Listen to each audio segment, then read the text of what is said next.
Hi ನಮಸ್ತೆ, ನಾನು ವೀಣಾ. ಇವತ್ತು ಮೂಲಂಗಿ ಮತ್ತು ಬೇಳೆ ಸಾಂಬಾರು ಮಾಡೋದು ಹೇಗೆ ಅಂತ ನೋಡೋಣ ಬನ್ನಿ. ಬರೀ ಮೂಲಂಗಿ ಮಾತ್ರ ಅಲ್ಲ, ಅದ್ರ ಜೊತೆ ಗೆಡ್ಡೆಕೋಸು, ಬದನೆಕಾಯಿ, ಏನು ತರಕಾರಿ ಬೇಕಾದರೂ ಹಾಕ್ಬೋದು.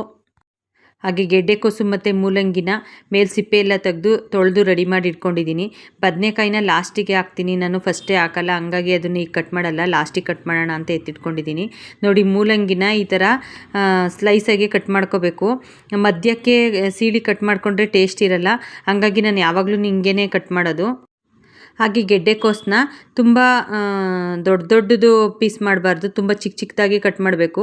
ಅದು ಸ್ವಲ್ಪ ಗಟ್ಟಿ ಇರುತ್ತೆ, ಮೂಲಂಗಿಗಿಂತ ಸ್ವಲ್ಪ ಲೇಟಾಗಿ ಬೇಯುತ್ತೆ. ಹಂಗಾಗಿ ನಾನು ಅದನ್ನು ತುಂಬ ಚಿಕ್ಕದಲ್ಲ, ಒಂದು ಸ್ವಲ್ಪ ಮೀಡಿಯಮ್ ಆಗಿ ನೋಡಿ ಕಟ್ ಮಾಡ್ಕೋಬೇಕು. ಹಂಗಾಗಿ ಸ್ವಲ್ಪ ಚಿಕ್ಕದಾಗೇ ಕಟ್ ಮಾಡ್ತಾಯಿದ್ದೀನಿ. ತುಂಬ ಜಾಸ್ತಿ ಹಾಕ್ಬಾರ್ದು ಗೆಡ್ಡೆಕೋಸು, ಸ್ವಲ್ಪ ಸಾಂಬಾರು ನೀರು ಬಿಟ್ಟಂಗೆ ಆಗುತ್ತೆ. ಹಾಗಾಗಿ ಒಂದು ಸ್ವಲ್ಪ ಅದ್ರ ಜೊತೆಗೆ ಒಂದನ್ನು ಸೇರಿಸಿದ್ರೆ ಸಾಕು. ಹಾಗೆ ನೋಡಿ, ಎಲ್ಲ ತರಕಾರಿನೆಲ್ಲ ಹೆಚ್ಚಿ ರೆಡಿ ಮಾಡಿ ಇಟ್ಕೊಂಡಿದ್ದೀನಿ. ಹಾಗೆಯೇ ನೆಕ್ಸ್ಟು ಒಗ್ಗರಣೆಗೆ ಏನೇನು ಬೇಕು ಅಂತ ನೋಡೋಣ ಬನ್ನಿ. 1-2 ಈರುಳ್ಳಿ ಮತ್ತು 2 ಟೊಮೊಟೊ, ಒಂದು ಸ್ವಲ್ಪ ಕೊತ್ತಂಬರಿ ಸೊಪ್ಪು, ಇದನ್ನೆಲ್ಲ ಒಗ್ಗರಣೆಗೆ ಎತ್ತಿ ರೆಡಿ ಮಾಡಿ ಇಟ್ಕೊತಾ ಇದ್ದೀನಿ. ಹಾಗೆಯೇ ರುಬ್ಬಕ್ಕೂ ಕೂಡ ಬೇರೆ ಹಾಕಿಟ್ಕೊತೀನಿ. ಹಾಗೆ ರುಬ್ಬಕ್ಕೂ ಕೂಡ 1-2 ಟೊಮೊಟೊ ಮತ್ತು 1-2 ಈರುಳ್ಳಿ, ಆಮೇಲೆ ಸ್ವಲ್ಪ ಹಸಿ ಕಾಯಿ ತುರಿ. ಕಾಯಿ ತುರಿ ತುಂಬ ಹಾಕೋದು ಬೇಡ, ಬೇಳೆ ಸಾಂಬಾರು ಆಗಿರೋದ್ರಿಂದ ಸ್ವಲ್ಪ ಬೇಳೆನೇ ಗಟ್ಟಿ ಆಗುತ್ತೆ. ಹಂಗಾಗಿ ಕಾಯಿ ತುರಿನ ನೋಡ್ಕೊಂಡು ನಿಮ್ಗೆ ಎಷ್ಟು ಬೇಕು ಸಾಂಬಾರು ಅನ್ನೋದನ್ನು ನೋಡ್ಕೊಂಡು ಸೇರಿಸಿ. ನಾನೊಂದು ಸ್ವಲ್ಪನೇ ಸೇರಿಸ್ತಾ ಇದ್ದೀನಿ. ಸಾಂಬಾರು ಕ್ವಾಂಟಿಟಿ ಮತ್ತು ಎಷ್ಟು ಬೇಕು ಅಂತ ನೋಡಿಕೊಂಡು ನೀವು ತೆಂಗಿನಕಾಯಿ ಮತ್ತು ಸಾಂಬಾರು ಪೌಡ್ರನ್ನ ಸೇರಿಸ್ಕೊಳ್ಳಿ. ನೋಡಿ, ಸಾಂಬಾರು ಪೌಡ್ರು ನಾನೊಂದು 4 ಸ್ಪೂನ್ ಸೇರಿಸ್ತಾ ಇದ್ದೀನಿ. ಸಾಂಬಾರು ಪೌಡ್ರು ನಾನು ಮನೇಲೇ ಮಾಡಿರೋದು. ಆ ರೆಸಿಪಿ ನೋಡಿಲ್ಲ ಅಂದರೆ ನಂದು ಇನ್ನೊಂದು ಚಾನಲ್ ಇದೆ, ವೀಣಾ ವ್ಲಾಗ್ಸ್ ಕನ್ನಡ ಅಂತ, ಅದರಲ್ಲಿ ಹಾಕಿದ್ದೀನಿ. ದಯವಿಟ್ಟು ಒಂದು ಸಲ ಟೈಮ್ ಇದ್ದರೆ ಹೋಗಿ ನೋಡ್ಕೊಂಬನ್ನಿ. ಹಾಗೆಯೇ ಸಬ್ಸ್ಕ್ರೈಬ್ ಮಾಡ್ಕೊಳೋದನ್ನ ಮರಿಬೇಡಿ. ಮತ್ತು ಖಾರದ ಪುಡಿ ಎಲ್ಲ ಹಾಕಿ ನಮ್ಮ ಖಾರಕ್ಕೆ ಎಷ್ಟು ಬೇಕು ಅಂತ ನೋಡ್ಕೊಂಡು ಹಾಕಿ, ಹಾಗೆ ರುಬ್ಬಕ್ಕೆ ಎಷ್ಟು ನೀರು ಬೇಕು ಅಂತ ಸೇರಿಸಿ ಖಾರ ರುಬ್ಕೊಳ್ಳೋಣ. ಹಾಗೆ ನನ್ನ ಚಾನಲ್ನ ಫಸ್ಟ್ ಟೈಮ್ ನೋಡ್ತಾ ಇದ್ದರೆ ದಯವಿಟ್ಟು ಸಬ್ಸ್ಕ್ರೈಬ್ ಮಾಡ್ಕೊಂಡು ನೋಡಿ. ನಂದು ಇನ್ನೊಂದು ಚಾನಲ್ ಇದೆ ಅಂತ ಹೇಳಿದ್ನಲ್ಲ, ಅದನ್ನು ಕೂಡ ಸಬ್ಸ್ಕ್ರೈಬ್ ಮಾಡ್ಕೊಳ್ಳಿ. ಹಾಗೆಯೇ ಸ್ಟವ್ ಹಚ್ಚಿ ಒಂದು ಕುಕ್ಕರ್ ಇಟ್ಟು, ಸ್ಟವ್ ಬಿಸಿ ಆದಮೇಲೆ ಒಗ್ಗರಣೆಗೆ ಎಷ್ಟು ಬೇಕು ಅಂತ ನೋಡ್ಕೊಂಡು ಎಣ್ಣೆ ಹಾಕೋಣ.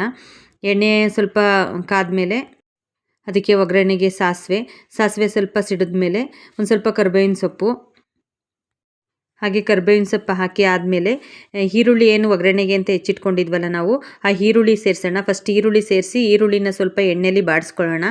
ಈರುಳ್ಳಿ ಕೆಂಪುಗಾಗೋದು ಬೇಡ, ತುಂಬ ಮೀಡಿಯಮ್ಮಾಗಿ ಬಾಡಿದ್ರೆ ಸಾಕು. ಬೇಳೆ ಸಾಂಬಾರಿಗೆ ತುಂಬ ಈರುಳ್ಳಿನ ಕೆಂಪುಗೆ ಬಾಡಿಸ್ಕೋಬಾರ್ದು. ಹಂಗಾಗಿ ಒಂದು ಸ್ವಲ್ಪ ಇನ್ನೊಂದು ಸ್ವಲ್ಪ ಬಾಡಿದೆ ಅಂದ ತಕ್ಷಣವೇ ಕೊತ್ತಂಬರಿ ಸೊಪ್ಪು ಅದನ್ನು ಸ್ವಲ್ಪ ಒಗ್ಗರಣೆಗೆ ಹಾಕ್ಕೊಳ್ಳೋಣ. ನಾನು ಹೇಳ್ದಾಗೆ ಕೆಲವೊಂದನ್ನು ಮಾತ್ರ ನಾನು ಲಾಸ್ಟಿಗೆ ಕೊತ್ತಂಬರಿ ಸೊಪ್ಪು ಸೇರಿಸ್ತೀನಿ, ಕೆಲವೊಂದು ಸಾಂಬಾರಿಗೆ ಒಗ್ಗರಣೆಗೆ ಸೇರಿಸ್ತೀನಿ. ಇದಕ್ಕೆ ಒಗ್ಗರಣೆಗೆ ಹಾಕಿದ್ರೇ ಚೆನ್ನಾಗಿರುತ್ತೆ. ಕೊತ್ತಂಬರಿ ಸೊಪ್ಪು ಸ್ವಲ್ಪ ಬಾಡಿದ ಮೇಲೆ ಟೊಮೊಟೊ ಸೇರಿಸ್ಕೊಳ್ಳೋಣ.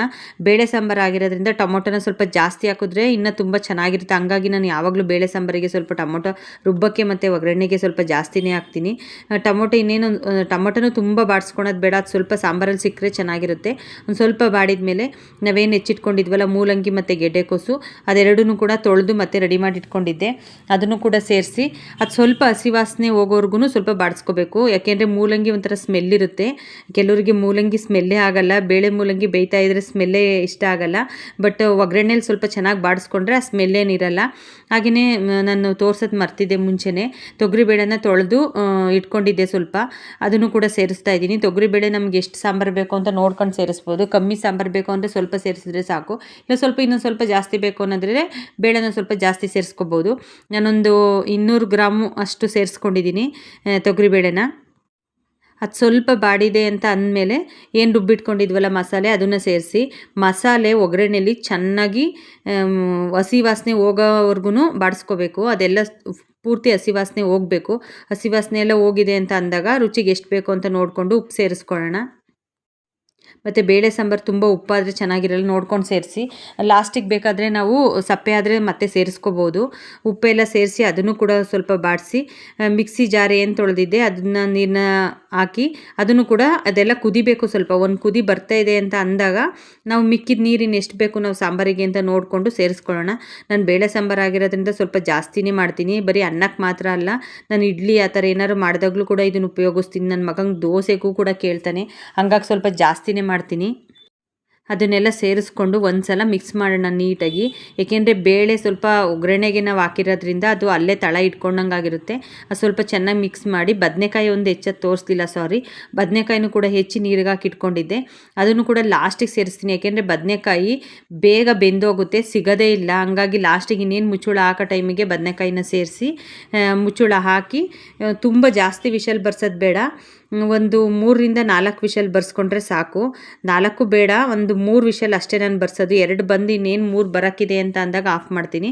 ಮುಚ್ಚಳ ಹಾಕಿ ಒಂದು 3 ವಿಷಲ್ ಬರ್ಸಿ, ವಿಷಲೆಲ್ಲ ಹೋದ್ಮೇಲೆ ಹಾಗೇ ಉಪಯೋಗಿಸ್ಕೋಬಾರ್ದು ಸಾಂಬಾರನ್ನ. ಒಂದು ಸಲ ಮತ್ತೆ ಕುದಿಯೋಕೆ ಇಡಬೇಕು. ಒಂದು ಸ್ವಲ್ಪ ಕುದಿಸಿದ್ರೆ ಬೇಳೆ ಸಾಂಬಾರು ಗಟ್ಟಿಯಾಗುತ್ತೆ. ನೋಡಿ ಈ ಥರ ಟೇಸ್ಟ್ ಅಂತೂ ತುಂಬ ಚೆನ್ನಾಗಿರುತ್ತೆ, ಗಮ್ ಅಂತ ಇರುತ್ತೆ, ಮನೆ ತುಂಬ ಸ್ಮೆಲ್ ಇರುತ್ತೆ. ನೀವು ಅನ್ನಕ್ಕೆ, ಮುದ್ದೆಗೆ, ಇಡ್ಲಿಗೆ ಏನಕ್ಕಾದರೂ ಉಪಯೋಗಿಸ್ಕೋಬೋದು. ನೀವೊಂದು ಸಲ ಮನೇಲಿ ಟ್ರೈ ಮಾಡಿ. Thank you for watching. Take care. Bye.